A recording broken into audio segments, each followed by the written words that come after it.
I said something today that I can't believe I'm saying, but I can't remember the last time in golf when a player had so much expectation and time again lived up to that expectation. Tiger Woods. You have to go to Tiger. Ever since Tiger, that is the last one.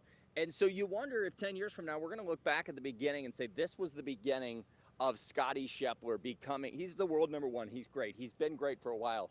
But there's a different level to the idea that just going out and dominating. I mean, he's 3 shots up, and it didn't look like it was challenging him at all. It is quite remarkable. I think, obviously you picked him. And when you pick yes, he's the world number one, but you're still picking a guy at a 77 and saying he's got to have 4 great rounds.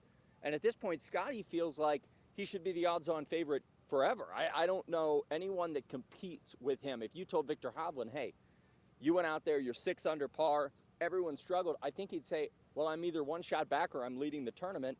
Well, the guy in the group behind him just went out and ran down the field. You made a good point there.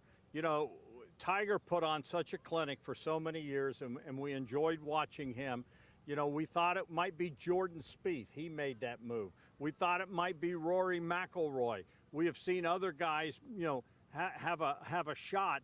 But what we're witnessing right now from Scottie Scheffler, if he can keep it up, this guy's already won 4 times on the tour this year, including the Masters. He obviously had the situation at the PGA Championship. I think that affected him, but he was still right there at the end. You wonder if we're going to be talking at the end of the year, how much did that change the PGA? Because you're right, he was there at the end. Is that going to be the reason that Scottie maybe doesn't have one of the most epic years on tour ever? I'm sorry, let you continue. But it's like you look at what he was able to do, and you might be very right. Now, does he stay as hungry? Tiger was chasing Jack Nicklaus. That was his goal. He chased Jack Nicklaus. Who is Scottie Scheffler chasing? Is he chasing Jack? Is Scottie the guy's made, it's so much money now. I think I read where he won $12 million already this year with the 4 victories. Well, and it's not even just the victories, because in the tournaments he's not winning, he's on the top 5 of the leaderboard. He was just at the RBC Canadian Open, and it's quite remarkable. Or not the RBC, a couple weeks ago, and he wasn't there the first 3 days, and then 4th day there he is again on the leaderboard. It's just what he does, and it's quite remarkable to watch. And I do wonder, we're so careful in sports to anoint someone to that next tier. We say it's Jack and Tiger and then everybody else. When does Scottie start to enter a conversation of, hey, maybe this is his youthful years of being dominant? I will say this, the PGA Tour has to be absolutely floored with what this tournament looks like. Well, you talk about his youthfulness. He is 27. You think Scottie and I look the same age? He is 27. He's not 21. He's not 22. Tiger was really young when he got on his roll. Jack Nicklaus was really young. Scottie's 27. Yes, you look older than Scottie. Do I really? Well, with Scottie's shaved beard, he looks like he could be a child, but he is 27. And I'll tell you what, it was a clinic today, just a clinic. Everyone struggled. Now the wind is dying down because the sun's going down, but we had gusts today. And you saw like Xander Schauffele, he had a great chip on 14 to get the 5 under, then he struggled in. The wind was playing havoc with these guys. I don't know how any other way to put this.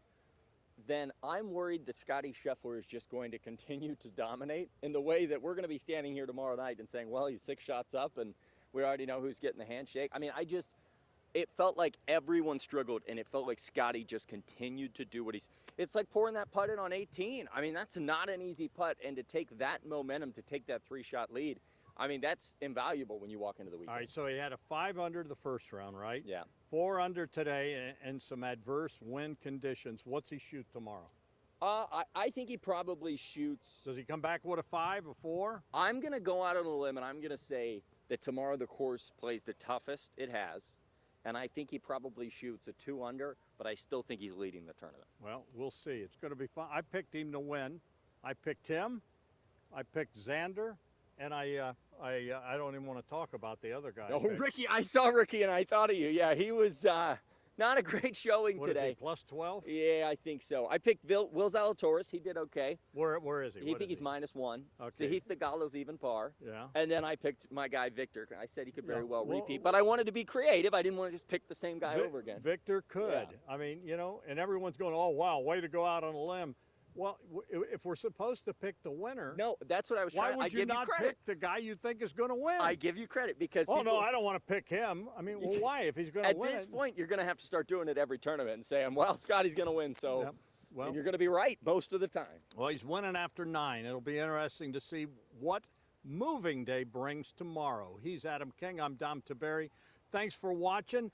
Keep it on 10 TV, our website, 10tv.com, and on our sister radio station, 97.1 The Fan. And 10 TV Plus. there you go. He's Adam King. I'm Dom Tiberi. See you later.